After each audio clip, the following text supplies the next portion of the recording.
할렐루야. 간밤에도 평안 한 밤 보내셨습니까? 오늘 하루도 하나님의 은혜가 넘쳐서 승리하시는 그런 하루가 되시기를 간절히 바랍니다. 오늘 함께 묵상할 말씀은 고린도전서 6장 12절부터 20절까지 말씀입니다. 모든 것이 내게 가하나 다 유익한 것이 아니요 모든 것이 내게 가하나 내가 무엇에든지 얽매이지 아니하리라. 음식은 배를 위하여 있고 배는 음식을 위하여 있으나 하나님은 이것저것을 다 패하시리라. 몸은 음란을 위하여 있지 않고 오직 주를 위하여 있으며 주는 몸을 위하여 계시느니라. 하나님이 주를 다시 살리셨고 또한 그의 권능으로 우리를 다시 살리시리라. 너희 몸이 그리스도의 지체인 줄을 알지 못하느냐? 내가 그리스도의 지체를 가지고 창녀의 지체를 만들겠느냐? 결코 그럴 수 없느니라. 창녀와 합하는 자는 그와 한 몸인 줄을 알지 못하느냐? 일러스되 둘이 한 육체가 된다 하셨나니 주와 합하는 자는 한 영이니라. 음행을 피하라. 사람이 범하는 죄마다 몸 밖에 있거니와 음행하는 자는 자기 몸의 죄를 범하느니라. 너희 몸은 너희가 하나님께로부터 받은 바 너희 가운데 계신 성령의 전인 줄을 알지 못하느냐?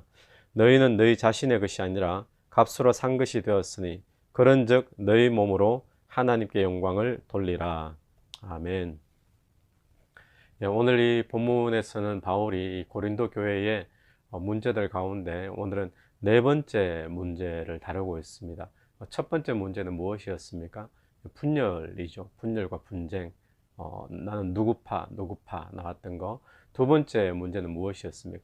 음행의 문제였습니다. 누가 그 아비의 여자를 취하였다. 계모와의 어떤 근친상간의 문제. 세 번째는 어제 본문에서 보았듯이 송사하는 문제, 소송하는 문제들, 교회 안에서 그런 문제를 다루고, 오늘은 그 송사의 문제와 연결되어서 음행의 문제를 다루고 있습니다. 12절 말씀 한번 보시면 12절 앞부분에 이렇게 시작을 합니다. 모든 것이 내게 가하나 다 유익한 것이 아니요. 음행이라는 문제를 시작하면서 다루면서 바로 12절의 시작을 모든 것이 내게 가하나 다 유익한 것이 아니요. 이 말씀은 당시의 고린도 지역의 그 나라의 또 일대의 문화와 또 사상적인 배경을 이해하면서 볼 필요가 있습니다. 고린도는 지금도 그리스에 있는 도시 가운데 하나죠.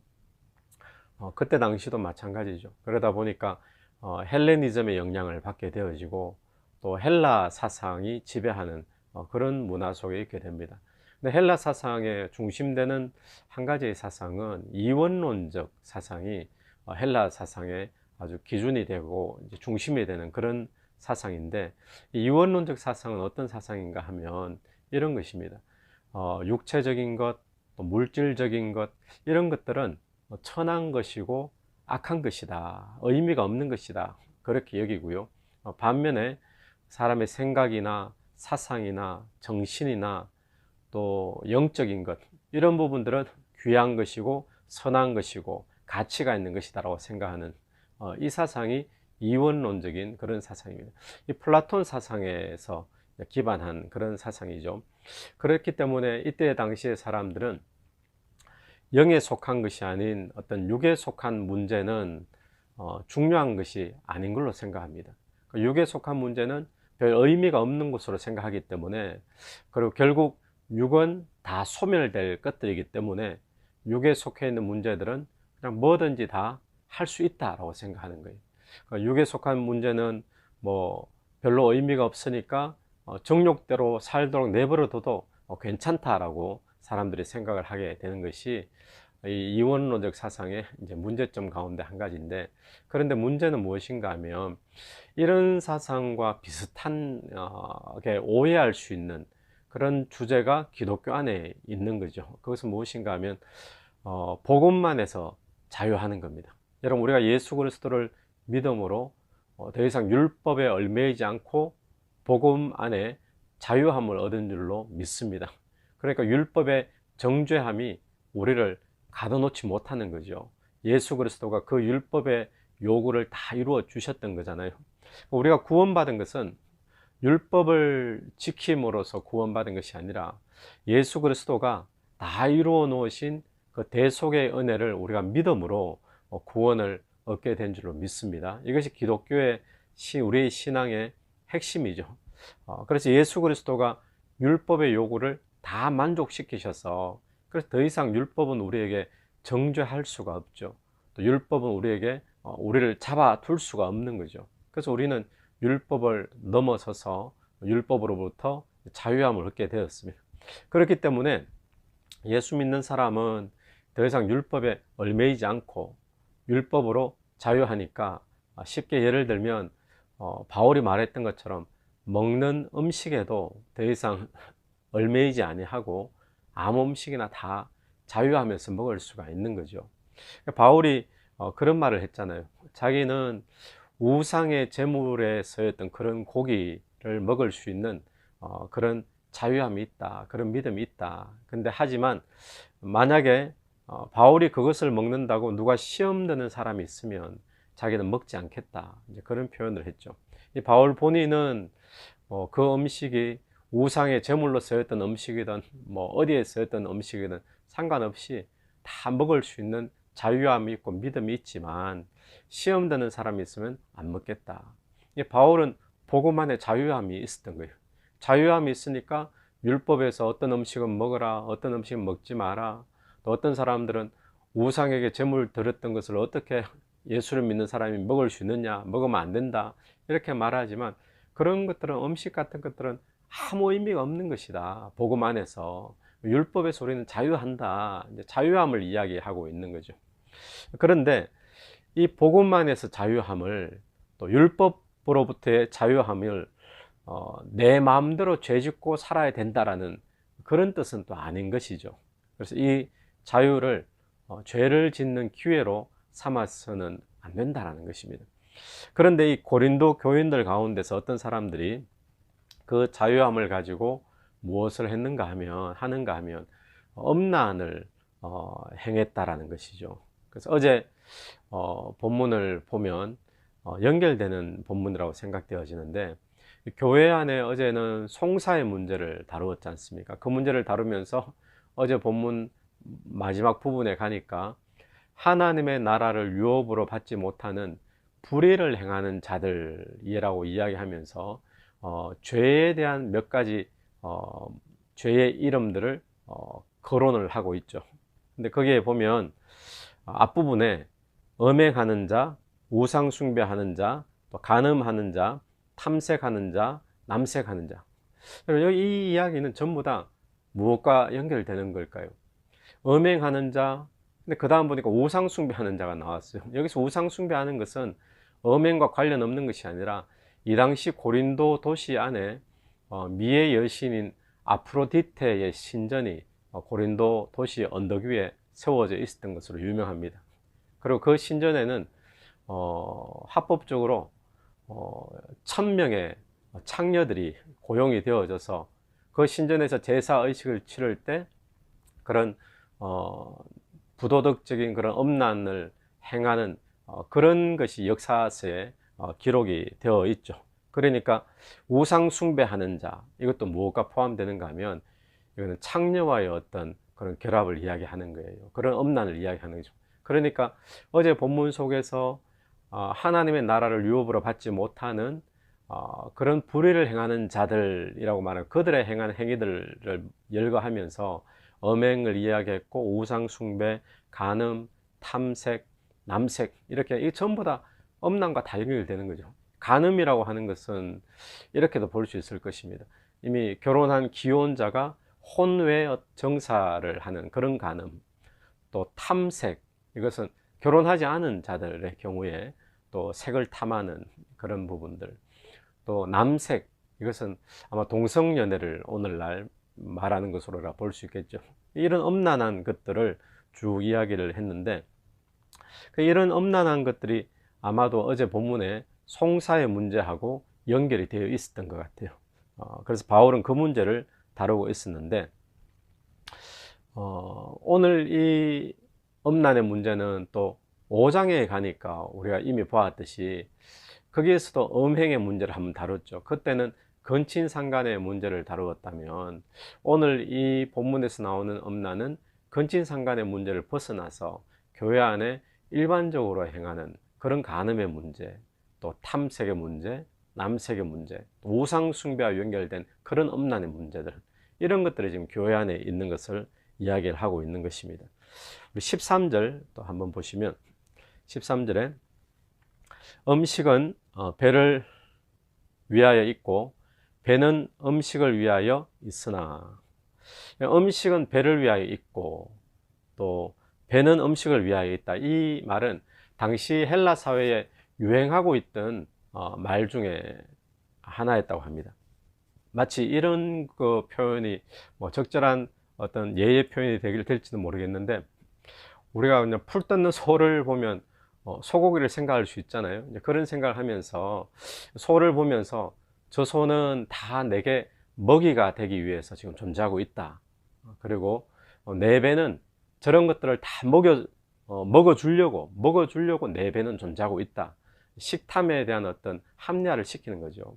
뭐 소를 보면서 저 소는 내한테 먹이가 되기 위해 지금 저렇게 풀 뜯고 존재하고 있는 거다. 내 배는 저런 것들을 다 먹어주기 위해서 내 배가 존재하는 거 아니냐. 그러면서 먹는 것에 대한 그런 합리화, 그런 말이 그 당시에 유행을 했는데, 이 말을 성 문제에 이제 갖다 붙이는 겁니다. 그래서 섹스는 뭐 다 내 몸을 위해서 존재하고 있는 거고, 내 몸은 섹스하라고 존재하는 거 아니냐. 그러면서 성적인 문제, 부도덕한 엄란의 문제들을 합리화시켜 버린다는 거예요. 지금 바울의 이야기는 그 이야기입니다. 그래서 바울은 똑같은 논리로 그게 아니다, 우리 몸은 엄란을 위해서 존재하는 게 아니고, 우리 몸은 무엇을 위해 존재하느냐, 우리 몸은 주를 위해 존재하고 있고 주도 우리 몸을 위하신다 라고 표현을 하고 있는 겁니다. 그래서 그 말씀이 13절 말씀 하반절이죠. 하반절에 보면 몸은 엄란을 위해서 있는 것이 아니라 몸은 주를 위하여 있고 주는 몸을 위하여 있다. 14절 보십시오. 하나님이 주를 다시 살리셨고 또한 그의 권능으로 우리를 다시 살리시리라. 부활에 대한 이야기를 또 하고 있죠. 부활은 육체적인 부활입니다. 그래서 이때 사람들이 앞에서 말씀드린 것처럼 어떤 물질적인 것, 육체적인 것, 이런 부분에 대해서 의미가 없고 아무것도 아니고 가치가 없다라고 주장을 하다 보니까 이 엄란에 대해서도 그냥 막 살아도 된다, 육체 가지고는, 그렇게 말을 하기 때문에 바울은 그게 아니다, 육체가 있는 동안에 뭐 마음대로 즐겨도 상관없는 것이 아니라 하나님은 이 육체를 귀하게 여기신다는 거예요. 이 육체도 부활할 때 곧 부활되어진다라고 분명히 이야기하고 있으면서 육체의 중요성을 한번 이야기하고 있는 것입니다. 그러면서 15절과 17절 보시면, 너희 몸이 그리스도의 지체인 줄 알지 못하느냐? 내가 그리스도의 지체를 가지고 창녀의 지체를 만들겠느냐? 결코 그럴 수 없느니라. 16절, 창녀와 합하는 자는 그와 한 몸인 줄을 알지 못하느냐? 일러스되 둘이 한 육체가 된다 하셨나니 주와 합하는 자는 한 영이니라. 자, 이 15절에서 17절까지의 말씀은 어떤 말씀이죠? 우리가 주님과 연합되어 있습니다. 또 주님과 지체가 되어 있기 때문에, 한 몸 되어 있기 때문에 창녀와 연합하면 안 된다는 거예요. 창녀와 연합을 하게 되어지면 창녀와 한 몸이 되어지는 것과 같은 거기 때문에 우리는 주님의 지체고 또 주님과 연합되어져 있는 그런 존재이기 때문에 우리가 그렇게 우리 몸을 창녀와 연합하고 결합하고 엄란으로 가면 안 된다, 그 이야기를 하고요. 19절 말씀 보시면, 19절에 너희 몸은 너희가 하나님께로부터 받은 바 너희 가운데 계신 성령의 전인 줄을 알지 못하느냐. 우리 몸은 성령이 우리 안에 계신 성전이다 라는 것을 이야기하면서 우리 몸이 귀한 것이다, 엄란으로 이 몸을 행해서는 안 된다라는 걸 이야기합니다. 또 하나 19절과 20절을 한번 보십시오. 20절 보면, 값으로 산 것이 되었으니 그런즉 너희 몸으로 하나님께 영광을 돌리라. 그리고 무슨 값을 주고 샀을까요? 예수의 피값이죠. 예수의 생명값을 주고 우리를 사망에서 건져 주신 거예요.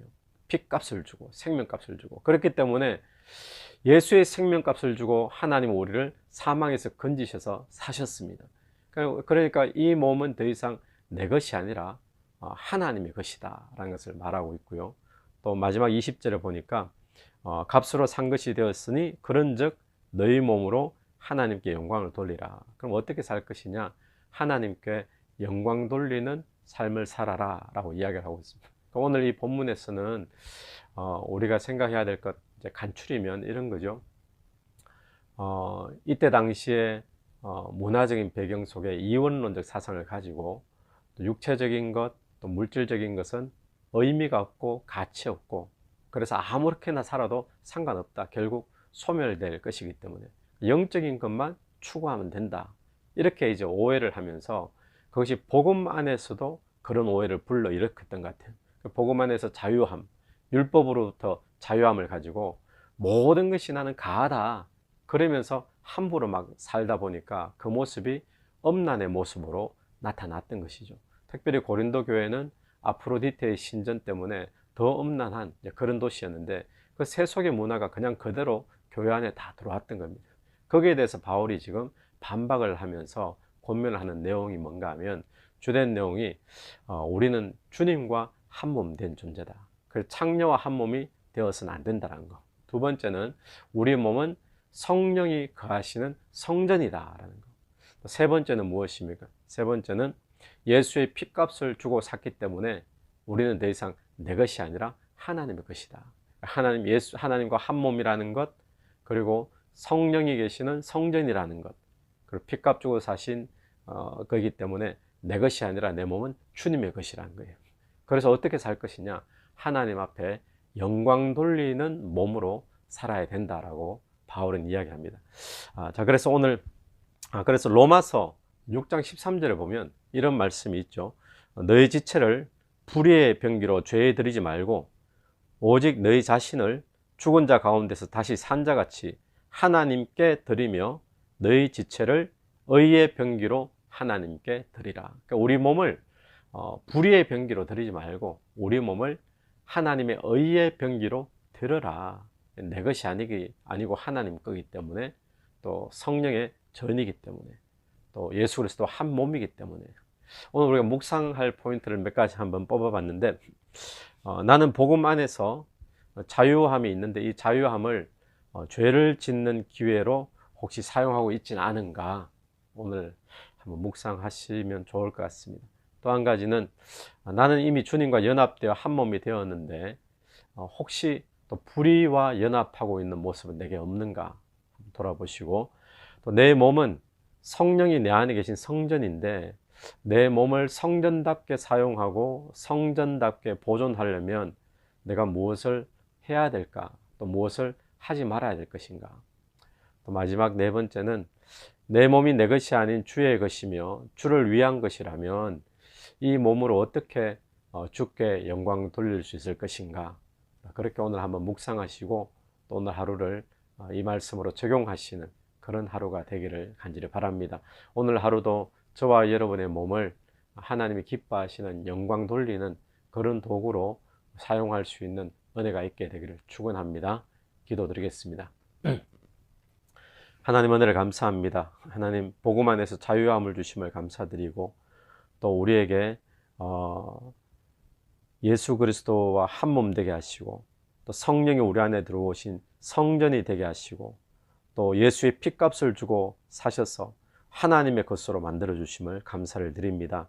오늘 또 우리가 그 말씀 붙잡고 우리의 몸을 불의의 병기로, 또 세상의 어떤 죄의 도구로 드리지 말게 하시고 우리의 몸을 하나님께 영광 돌리는 그런 통로와 도구로 쓰임 받을 수 있도록 주께 드리는 시간 되게 도와주옵소서. 예수님 이름으로 기도드립니다. 아멘. 오늘 하루도 말씀 가운데 또 우리 몸을 주님 앞에 영광 돌리며 드리는 복된 하루가 되기를 간절히 바랍니다.